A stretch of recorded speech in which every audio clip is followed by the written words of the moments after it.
Madame, Messieurs, bonsoir. Vous êtes bien sûr Gabon Télévision, émettant de la maison Georges Ravry à Libreville. Au Gabon, nous ouvrons cette édition d'information avec le souvenir. Il y a exactement 50 ans, alors qu'il avait 39 ans, le révérend pasteur américain, bien sûr noir, Martin Luther King, prononçait un discours historique plantant le décor sur le respect des droits civiques des Noirs aux États-Unis.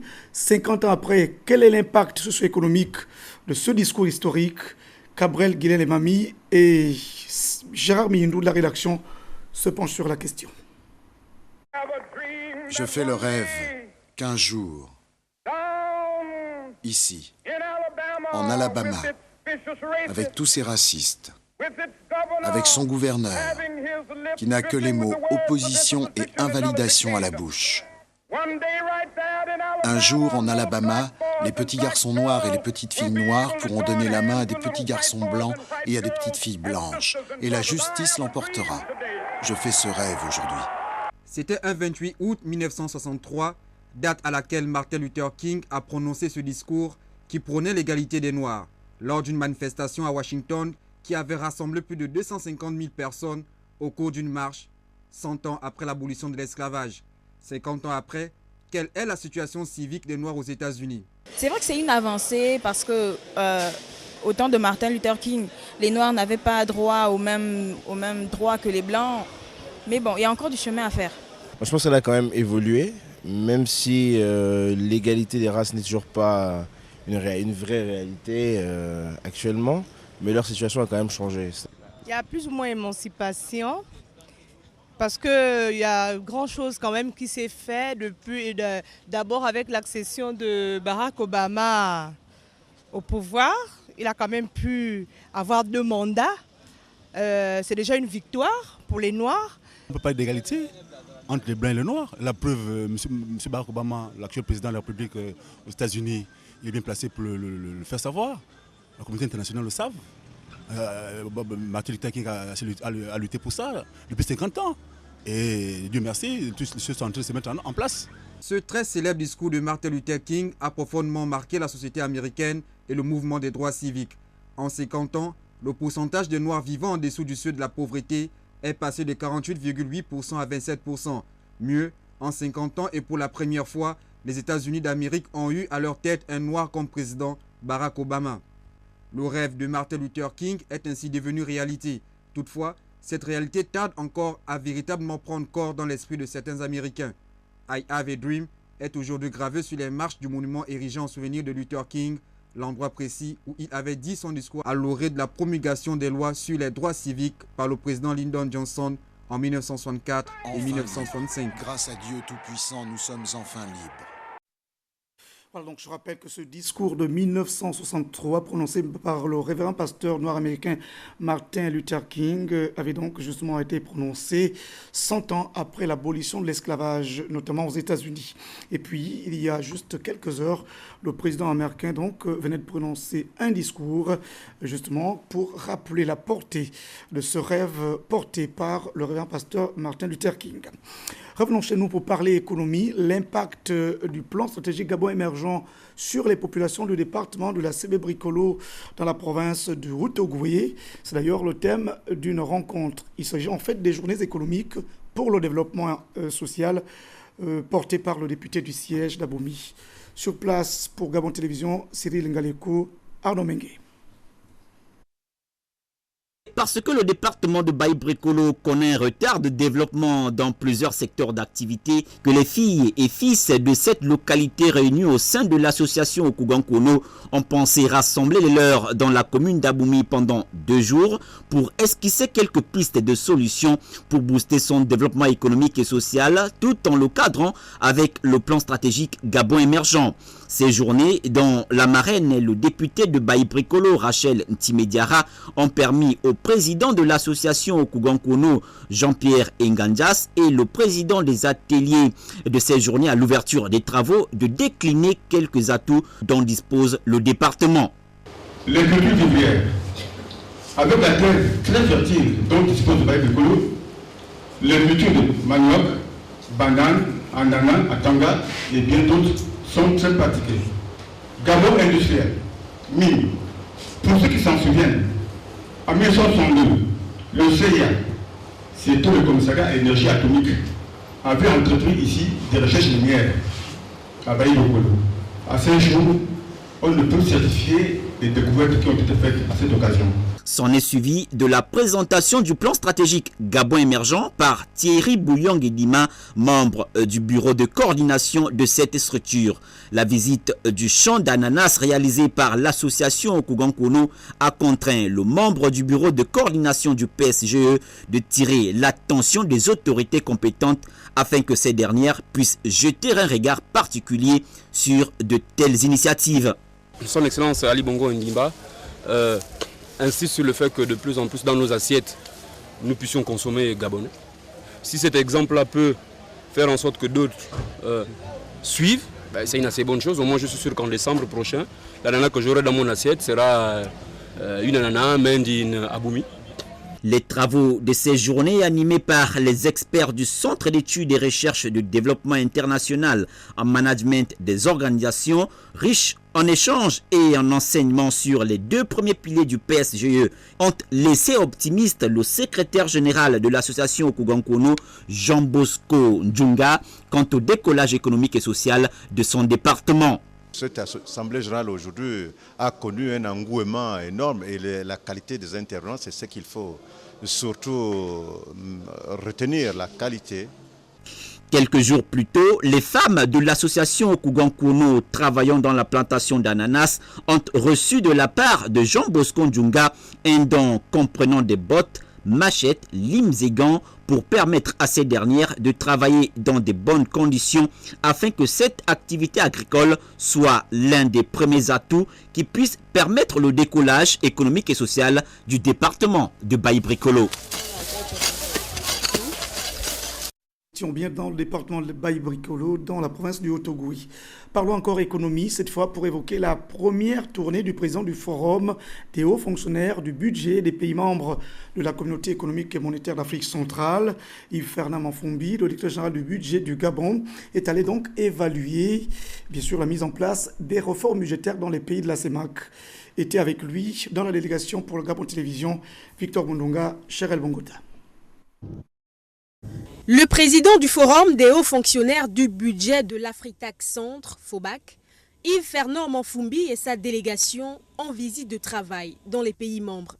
Objectif principal, veiller au suivi des réformes de finances publiques, une des recommandations formulées lors de la création de ce cadre d'échange et de concertation entre différents budgets. Première escale, Bangui, Direction générale du Trésor public et de la comptabilité. Échange technique entre les deux parties, présentation des points de discussion. En 2012-2013, au Gabon par exemple, qu'est-ce qui aura marqué le démarrage de ce processus de réforme budgétaire?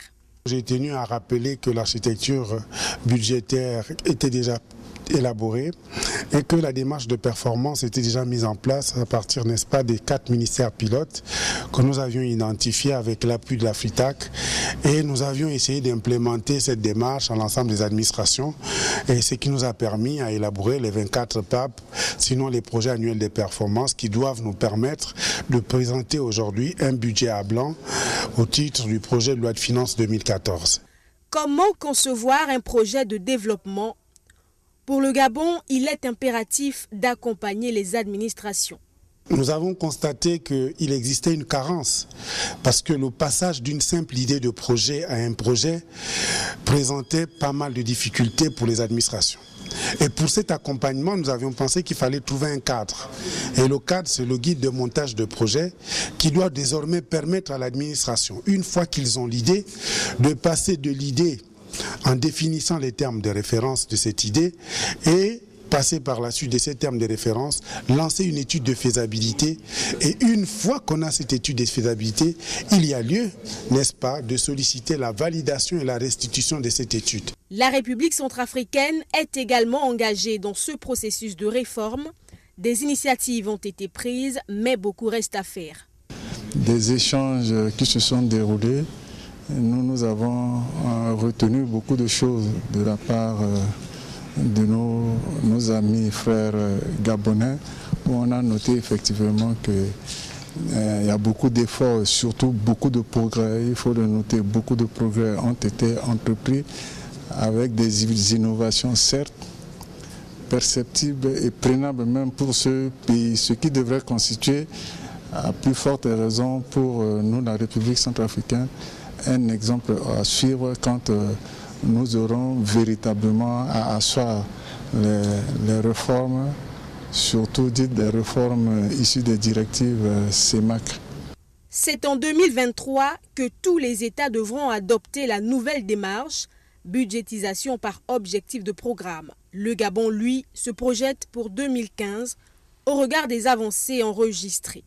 Après Bangui, la délégation conduite par le président du FOBAC, Yves-Fernand Monfumbi, devra normalement se rendre à Malabo, à Yaoundé, à Brazzaville, à N'Djamena, Bujumbura et Kinshasa. C'est là une visite qui va imprimer une nouvelle dynamique dans la mise en place du processus de modernisation des finances publiques. Chaque État ici est appelé à présenter des points de discussion. Bangui, Chérel Annabelle Bongota, Rachel Moussavou et Victor Mundunga pour Gabon Télévision. Nous revenons demain sur une autre étape. Revenons chez nous pour parler cette fois donc des infrastructures et encore plus réjouissantes les images de des bâtiments de l'hôpital de Nkembo à Libreville. Bien sûr, ces bâtiments ont été complètement réhabilités à la faveur d'un appui de l'ambassade du Japon à Libreville. Je propose le constat de nos reporters Elsa Mirandé, Angé Meye, Yvette Okosa. La coopération entre le Gabon et le Japon ne cesse de porter des fruits. Pour cette fois, c'est l'hôpital de Nkembo qui est à l'honneur avec la réfection de 2 bâtiments du dit centre. Ce projet financé par le Japon à hauteur de près de 39 millions de francs CFA a permis à l'hôpital la réhabilitation de 2 bâtiments de tuberculose composés de 5 salles de consultation, 6 salles d'hospitalisation et un bureau d'administratif, la mise en place de ventilateurs et la réfection du système d'éclairage, la construction d'une aire sanitaire équipée de 6 cabines de toilettes et de 4 douches et la mise en place d'un réservoir d'eau de 2 mètres cubes. Ce don intervient alors que l'hôpital connaît depuis longtemps de nombreuses difficultés. Excellence, Monsieur l'ambassadeur, le présent don non remboursable octroyé par votre gouvernement a permis la mise en œuvre du présent projet intitulé Projet d'aménagement d'hôpital spécialisé de Nkembo. Vos projets s'inscrivent bien dans la vision du président de la République, chef de l'État, son Excellence Ali Bongo Ondimba, qui veut faire du Gabon un pays émergent et qui a fait de la santé une priorité de cette vision. L'ambassadeur du Japon au Gabon a procédé officiellement à la remise des clés des 2 bâtiments aux autorités de ce centre hospitalier. Cette rencontre s'est achevée par la signature d'une convention. Toutefois, l'ambassade du Japon au Gabon devrait étendre son activité dans d'autres structures sanitaires. Et puis ce contraste entre certains quartiers alimentés ou peu alimentés en électricité dans la capitale gabonaise Libreville. Nos reporters Rock, Conception, Bumba Mbumba et Jarami Yindou se sont rendus, par exemple, dans le quartier de Mindoupi. On regarde ensemble. La fourniture en électricité constitue encore un goulot d'étranglement pour les populations gabonaises en général et de Libreville en particulier. S'il existe des zones pourvues en électricité, d'autres cependant sont en manque et sont en permanence à la recherche d'une éventuelle alimentation. Seulement voilà, le quartier Mindoubé 2 offre un spectacle pour le moins désolant.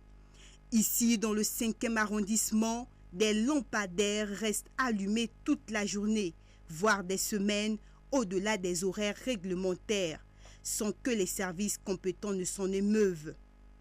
Ça vient de commencer à s'allumer, ça fait pas longtemps, la journée, mais sinon la nuit, il n'y a que celui-là qui s'allume par intermittence. Les lampadaires sont allumés, ça fait 3 semaines. 3 semaines, ça fait 3 semaines. Les gens de la SCG ne passent pas. Tous les jours, c'est comme ça. Le matin jusqu'à la nuit, c'est toujours comme ça. Cette situation de suréclairage contraste avec l'état dans lequel se trouvent toujours d'autres quartiers de Libreville, qui croupissent dans le noir et caressent le désir de voir arriver la lumière chez eux. Au moment où le problème d'approvisionnement en énergie se pose avec acuité, toute forme de gaspillage est proscrite. Le cas du quartier Mindoubé 2 devrait interpeller la responsabilité des services chargés de la distribution de ce produit rare dans plusieurs quartiers de la capitale et du pays. Nous restons dans la capitale gabonaise Libreville pour parler cette fois de la reprise des travaux de certains chantiers de construction et d'aménagement des routes urbaines. Bien sûr, à l'opposé, d'autres chantiers restent en arrêt, obstruant ainsi la circulation et l'accès dans plusieurs quartiers de la capitale gabonaise. Le constat est de Charline Ouarampira et de Gérard Mindou. Un chantier qui était en arrêt de travaux il y a quelques mois dans la capitale gabonaise ont désormais repris. C'est le cas de l'échangeur de Nzayon où l'entreprise de BTP en charge de la réalisation de ces travaux est à pied d'œuvre. C'est donc le prolongement des ouvrages qui se fait à cet échangeur à travers l'élargissement de la route et des espaces prévus pour les arrêts bus. En sus de ces chantiers dont la deuxième phase des travaux est effective, il y a ceux qui maintiennent toujours le cap depuis leur lancement. À l'exemple de l'entreprise de BTP Acciona à Glace, qui s'attelle chaque jour et sans relâche à l'agrandissement et au bitume de cette voie. Tous ces travaux en cours permettront de réduire les problèmes d'embouteillage et contribuer à l'embellissement de la ville. Toutefois, si les chantiers cités plus haut sont toujours dans le train de l'émergence, il y en a certains qui l'ont raté. C'est le cas des chantiers qui ont été abandonnés depuis quelques mois sur les routes d'Ibadiba, Bel-Air au Charbonnage, San Méton à Ovendo, École Dragage Anzayon pour ne citer que ceux-là. Dans ces quartiers, les travaux sont en total arrêt, laissant place à des pancartes servant de décoration. Ici, ce sont les automobilistes et les piétons qui vivent le calvaire comme les images le démontrent. Mais on gaspille nos voitures, parce que si on fait comme ça, on ne peut pas aider, on aide beaucoup de malades ici. Il y a des mamans qui sont malades, apparaissent dans la nuit. Hein, on fait comment? Il n'y a pas la route. On est obligé de casser nos voitures à tout moment pour arranger. Vraiment, on demande qu'ils nous aident pour faire la route là. À quelques semaines de la saison de pluie, vivement que les travaux en arrêt aillent à leur terme afin de soulager les populations. Merci à Charline Ouarampira et Jérémy Ndou pour ce reportage. Nous allons rester donc dans la capitale gabonaise, cette fois, pour être plus précis, dans la nouvelle capitale élargie de Ntoum, en périphérie sud de la capitale gabonaise.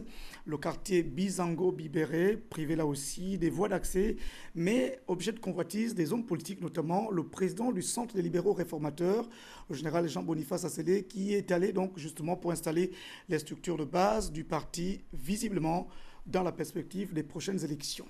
On regarde ensemble. La présence du directoire du Cercle des libéraux réformateurs CLR au quartier Bizango-Bibéré dans le 3e arrondissement de la commune de Ntoum avait un double intérêt. D'abord, procéder à l'installation de la déléguée communale Pulchérie Njomboué et son bureau et sensibiliser les populations sur la nécessité de s'enrôler. Notre parti est un parti qui veut devenir un grand parti. Et nous ne pouvons pas rater l'occasion de nous introduire dans une circonscription nouvelle. Elle est toute nouvelle, elle a besoin des hommes et des femmes de cœur. Le CLR doit être présent. Voilà, c'est la raison d'être. Et puis j'ai voulu choisir une femme, parce que la femme, pour moi, c'est le fer de lance même de la vie. Pour ces populations, la première visite dans leur quartier du président Asselé et les siens serait une lueur d'espoir. C'est dans une ambiance sans pareil que les céléristes ont quitté les populations de Bizango-Bibéré. Les images de son reportage sont signées Jean de Dumambondo de la rédaction de Gabon Télévision. Politique encore, cette fois pour parler donc du séjour dans le 3e siège du département du Nthème. Nous sommes dans la province nord du Volenthem, du membre du bureau politique du Parti démocratique gabonais. Denise Akomo Abessolo est allée rappeler aux populations l'importance de l'enrôlement biométrique. Était avec elle Stevie Oyan de la rédaction. Ne dit-on pas que l'exemple vient d'en haut? Et pour mettre en application cette expression, Le membre du bureau politique du 3e siège du département d'Untem, Denise Okom Abosolo, vient de démontrer et confirmer sa citoyenneté en se faisant enrôler, non sans oublier de lancer l'invite aux autres populations. Cet enrôlement va permettre un assainissement du fichier d'état civil. Nous les invitons tous à se faire enrôler. Et pour rendre plus concrète cette opération, le membre du bureau politique PDG a saisi l'occasion pour mettre en place une commission ad hoc au niveau du 3e siège. Objectif, sensibiliser les populations à travers les 3 fédérations que compte le département sur l'intérêt de se faire enrôler. La commission vient de commencer l'enrôlement, mais seulement là où les équipes d'enrôlement sont passées, nous sommes obligés de mobiliser les commissions qui ont été mises en place pour recueillir toutes les défaillances, les anomalies, les irrégularités qui n'ont pas permis que le grand nombre soit enrôlé. Pour ceux qui ont des actes de naissance non légalisés, nous recueillons tous les actes de naissance non régularisés et nous les légalisons au niveau de la commune de Bitam. Rappelons que les cantons Keus, Nkoum et Mboa, qui composent le 3e siège, sont, en termes d'étendue, les plus vastes du département d'Untem. Il est plus qu'important que les populations des 10 cantons s'enrôlent afin d'accomplir le devoir civique le moment venu. Parlons religion dans cette édition d'information pour là aussi évoquer la journée de prière initiée par l'église Chapelle de Vie. Bien sûr, autour de la thématique importante, il s'agit bien sûr du développement de la paix et de la stabilité du pays. C'était une prière consacrée à la nation gabonaise. Monseigneur Grégoire Meba a donc invité les fidèles à pouvoir méditer sur le concept de développement. Était avec lui Blandina Joël.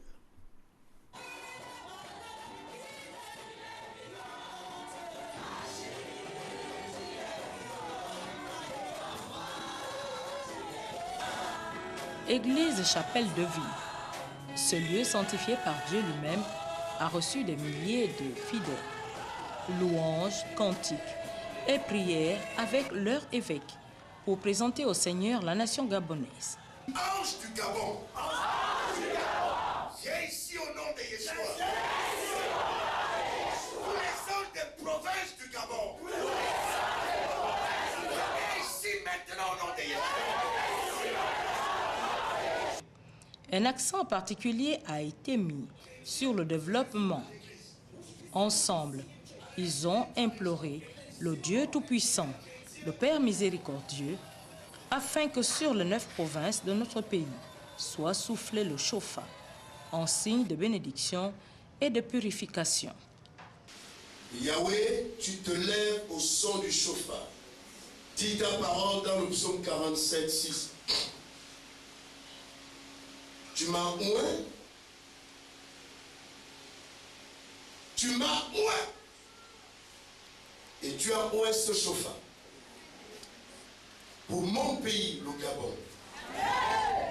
Yahweh descend. Visiter tous les domaines de la vie de ce pays.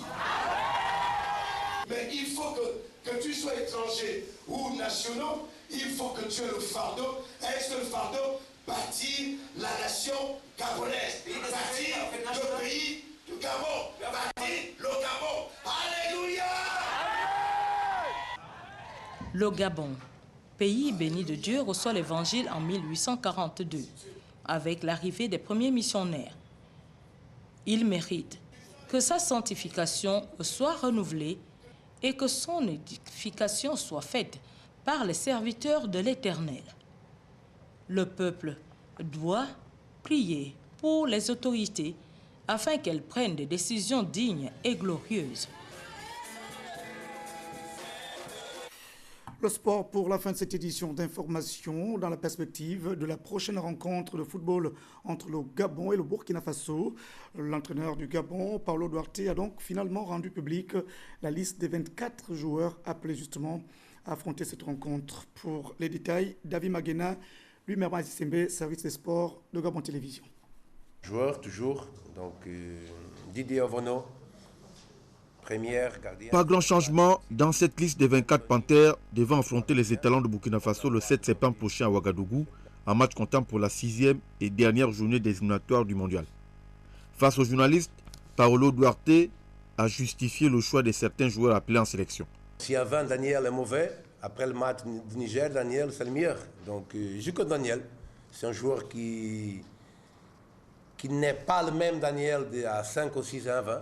Ça, il faut le dire, il le sait. Il a gagné de poids. Il a perdu certaines dynamiques.